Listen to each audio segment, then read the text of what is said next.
안녕하세요. 마리의 서재 마리입니다. 오늘 소개해드릴 책은 부정적인 생각을 싹 날려버리는 도구 리듬입니다. 저자는 김상훈, 출판은 정신세계사입니다. 저자 소개 먼저 해보겠습니다.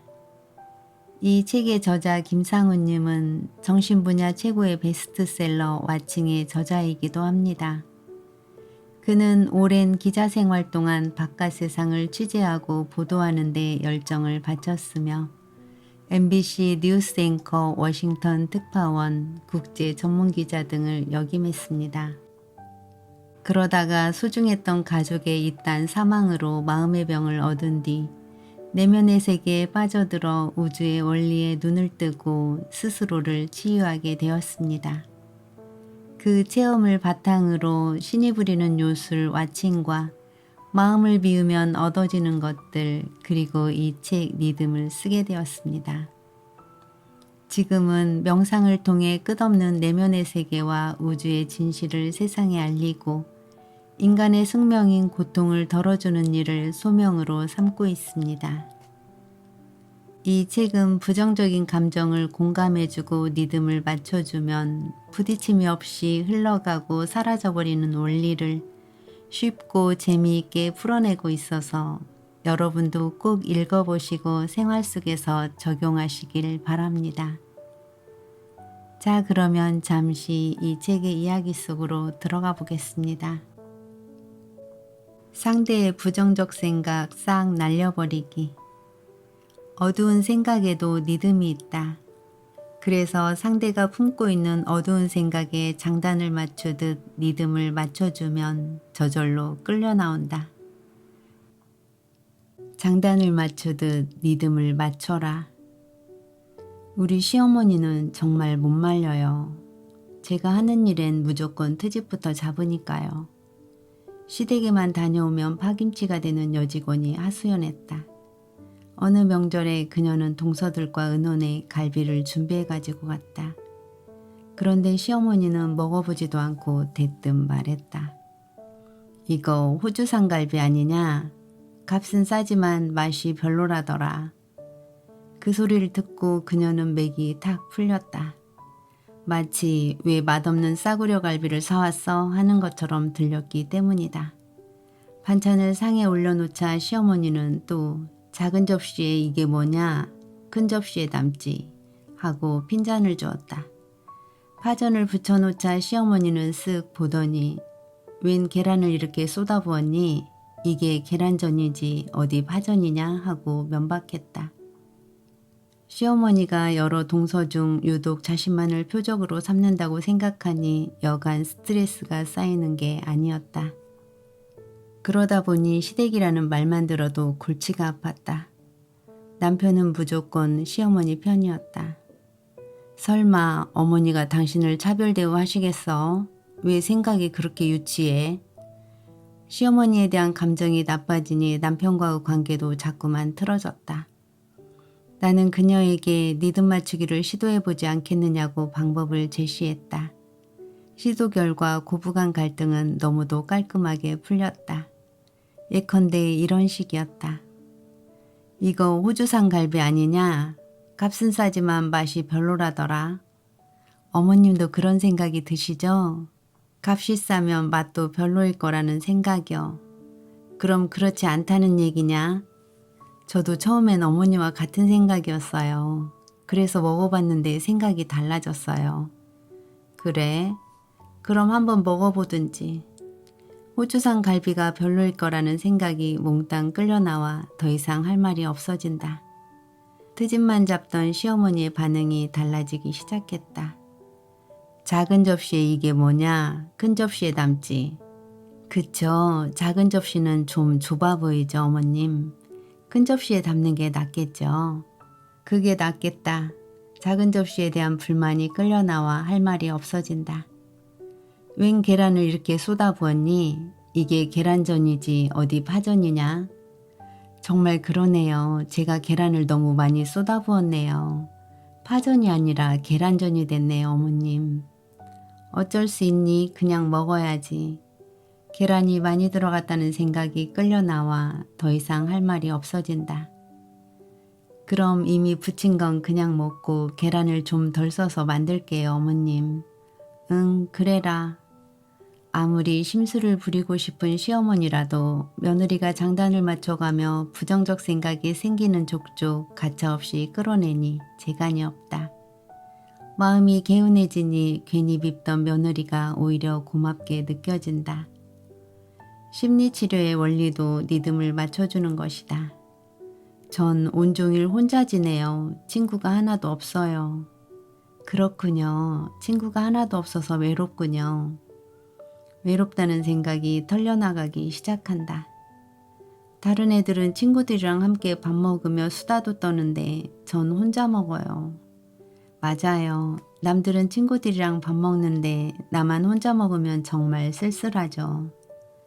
쓸쓸한 정도가 아니에요. 어느 땐 제가 세상으로부터 버림받은 것 같이 느껴져요.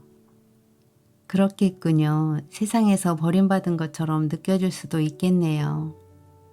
이렇게 계속 장단을 맞춰주다 보면 환자는 할 말이 없어진다. 외롭다는 생각이 동나버리는 것이다. 치과 의사를 하는 친구도 리듬 맞추기의 효과를 톡톡히 보고 있다. 그는 겁에 질린 표정으로 들어서는 아이들을 보면 이렇게 인사한다. 치과 오기 겁나지? 오기 싫지? 고개를 끄덕이는 아이들의 얼어붙은 표정이 풀리기 시작한다. 드릴 소리가 들리면 마구 도망치고 싶지? 어때? 윙윙윙 무섭지? 아이들은 눈을 동그랗게 뜬다. 의사 선생님이 내 속마음을 어떻게 알았지 하는 표정이다. 그러다 보면 겁나고 무섭다는 생각은 몽땅 끌려 나오고 어느새 치료도 끝나버린다. 생각은 물건이다. 생각에도 모양, 부피, 밀도, 색깔이 있을까? 양자물리학자들은 생각은 물건이다라고 말한다. 생각은 눈에 보이지만 않을 뿐 여느 물건과 똑같다는 것이다. 뭐 생각도 물건이라고? 펄쩍 뛸지도 모른다. 물건처럼 볼 수도 만질 수도 없는데 무슨 물건? 하고 의심할 것이다. 우선 이런 질문을 던져보자. 우리는 뭐를 물건이라고 하는 거지? 아인슈타인은 만물은 에너지라고 했다. 실제로 모든 물건은 에너지를 갖고 있다. 에너지가 없어지면 더 이상 물건이 아니다. 예컨대 의자를 보자. 의자가 무슨 에너지야? 라고 반문할 것이다. 아무 에너지도 없는 것처럼 보인다. 하지만 아무 에너지도 없다면 어떻게 의자라는 형태를 유지하며 서 있을까? 폭삭 주저앉아야 하지 않는가? 실제로 불을 붙이면 활활 타오르며 뜨거운 열을 발생시킨다. 에너지가 다 빠져나가면 그제야 폭삭 주저앉는다. 그런데 생각에도 엄청난 에너지가 있다. 가령 물을 얼릴 때 그 앞에서 부정적 생각을 하면 물이 산산조각난 결정 형태로 얼어버린다. 반면 긍정적 생각을 하면 물이 아름다운 눈송이 형태로 언다. 마사루 에모토 박사는 이를 생생한 실험으로 입증했다. 그래서 아인슈타인은 생각도 에너지라고 했다. 그럼 생각도 다른 물건처럼 형태를 갖고 있을까? 즉각적인 치유의 비밀의 저자이자 명상가 신유가인 킨슬로우 박사의 생각도형을 보자. 첫째, 생각은 물처럼 퍼져나가는 에너지 덩어리이다. 그냥 내버려 두면 마음 밖으로 퍼져나간다. 둘째, 생각은 물건처럼 짓누르면 마음속에 갇혀버린다. 킨슬로우 박사는 생각에는 각기 고유의 형태, 색깔, 냄새가 있다고 말한다. 실제로 에너지장 카메라로 촬영해보면 생각이나 감정이 변할 때마다 에너지장의 색깔도 달라지는 걸 쉽게 확인할 수 있다. 생각도 물건이 갖춰야 할 것은 다 갖춘 셈이다. 단지 육안으로는 보지 못할 뿐이다. 당신이 친구와 심한 말다툼을 했다고 상상해보자. 당신은 분한 생각을 머릿속에 꾹꾹 짓눌러둔다. 눈에 보이지도 않는 생각 짓눌러 놓으면 저절로 사라지겠지. 하지만 정말로 저절로 사라지는가? 아니다. 짓눌러두고 있으면 머릿속이 더 괴롭다. 마치 머릿속에 원치 않는 물건을 집어넣어둔 것과 똑같다. 그러다가 친구와 화해한 뒤 그 생각을 말끔히 털어버리면 머릿속이 시원해진다. 복잡한 생각을 자꾸 집어넣으면 머리가 쪼개질 듯 아프다. 하지만 털어내면 개운하다. 털어내지 않고 덮어버린 부정적 생각은 우리 몸속에 틀어박혀 독이 된다. 왜 이런 현상이 일어날까? 생각은 마치 물결처럼 퍼져나간다. 말하자면 물결처럼 퍼져나가는 물건이다. 그런데 만일 내가 이 물건을 짓누르면 어떻게 될까? 밖으로 퍼져나가지 못하고 내 안에 갇혀버린다. 내 안에 갇혀서 물결처럼 가득 퍼져버린다. 그럼 나는 자연히 그 물결 속에서 헤엄치게 된다. 마치 흘러가는 강물에 빠진 격이다. 그 강물 안에서 아무리 발버둥 쳐봐야 소용없다. 무조건 강물 밖으로 벗어나야 한다. 마찬가지로 부정적 생각에서 벗어나려면 무조건 그 생각 밖으로 벗어나야 한다. 벗어나는 순간 나는 그 생각을 놓아주게 된다. 그리고 그 생각을 나와는 별개의 물건처럼 객관적으로 바라보게 된다.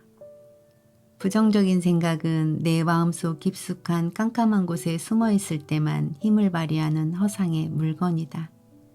그래서 밝은 눈으로 자세히 관찰하면 저절로 꺼져버릴 수밖에 없다. 잡념이나 환청도 마찬가지다. 리듬을 안 맞춰주면 폭발한다. 난 왜 툭하면 마누라랑 싸우게 되지? 한 친구가 긴 한숨을 내쉬었다. 바로 전날 저녁에도 그랬다. 그는 귀가하자마자 가벼운 푸념을 했다. 요즘 일이 되게 안 풀리네, 정말. 아내가 물었다. 무슨 일이 있었어요? 이번에도 승진이 누락됐지 뭐야. 이번엔 꼭 될 거라고 하지 않았어요? 작년에도 안 됐으니까 올해엔 꼭 될 줄 알았지. 아내의 얼굴에 불안한 그림자가 드리워졌다. 성진이 아빠는 어떻게 됐어요? 그 친구는 승진했어.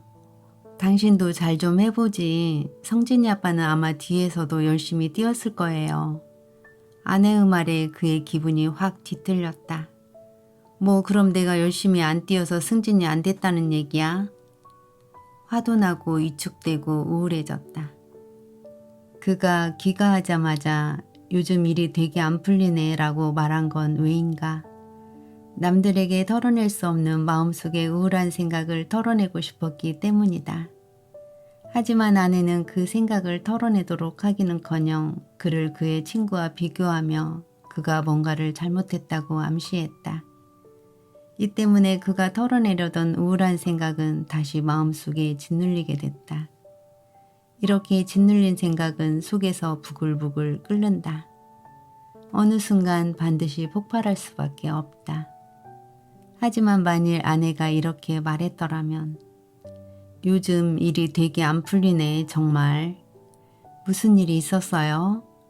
이번에도 승진이 누락됐지 뭐야. 이번에도 승진이 안 되면 속상하죠. 성진이 아빠는 어떻게 됐어요? 그 친구는 승진했어. 친구는 됐는데 당신만 안 돼서 더 속상하겠네요. 여보 정말 고마워. 이 세상에서 내 속마음을 알아주는 사람은 역시 당신밖에 없어. 아내가 남편의 우울한 생각에 리듬을 맞춰주니 그를 짓눌렀던 우울한 생각이 끌려나가게 된다. 어느 날 집에서 밤늦게 컴퓨터를 하던 남편이 아내 쪽을 쳐다보면서 신경질을 냈다. 이 컴퓨터는 너무 느려. 신문을 보던 아내는 남편을 흑기 쳐다보고는 아무 반응이 없었다. 남편은 더욱 화가 나 좀 더 큰 목소리로 말했다. 이놈의 컴퓨터는 너무 느려 터졌어. 아내는 여전히 아무 반응이 없다. 남편은 큰 목소리로 외쳤다. 이 망할 놈의 컴퓨터 당장 박살내고 싶네. 아내도 화가 났다. 도대체 나보고 어떻게 하라는 거예요? 지금 당장 컴퓨터를 박살내라는 거예요? 남편은 이제 걷잡을 수 없이 화가 났다. 난 컴퓨터에 화내는데 당신은 왜 나한테 소리를 지르는 거야? 젠장, 이 집안엔 제대로 돌아가는 게 없네. 컴퓨터에 대한 불만이 부부싸움으로 비화됐다. 하지만 만일 아내가 이렇게 리듬을 맞춰준다면 어떨까? 컴퓨터가 너무 느리니 짜증나죠? 응, 정말 너무 느려. 집에서 일해야 하는 것도 짜증나는데 컴퓨터까지 느리니 더 짜증나겠어요. 응, 정말 그래. 짜증나는 생각에 장단을 맞춰주면 남편은 이렇게 수그러들 것이다. 만일 아내가 한 걸음 더 나아간다면 집에 와서 쉬고 싶고 몸도 피곤하고 산책이라도 하면서 마음도 달래고 싶을 텐데 컴퓨터까지 느려 터져서 속이 많이 상하죠?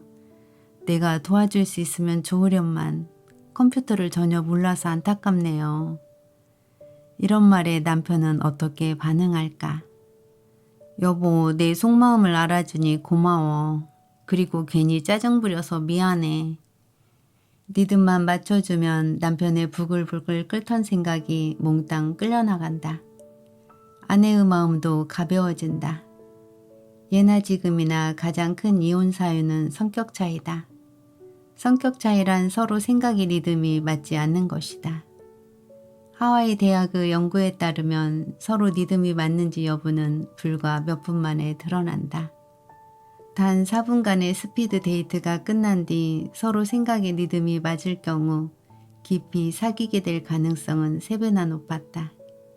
리듬이 비슷한 배우자와 결혼한 부부들일수록 결혼기간이 길고 결혼의 질도 훨씬 높다는 사실은 사회과학자들의 숱한 연구로도 입증된다. 오늘은 여기까지입니다. 감사합니다. 사랑합니다.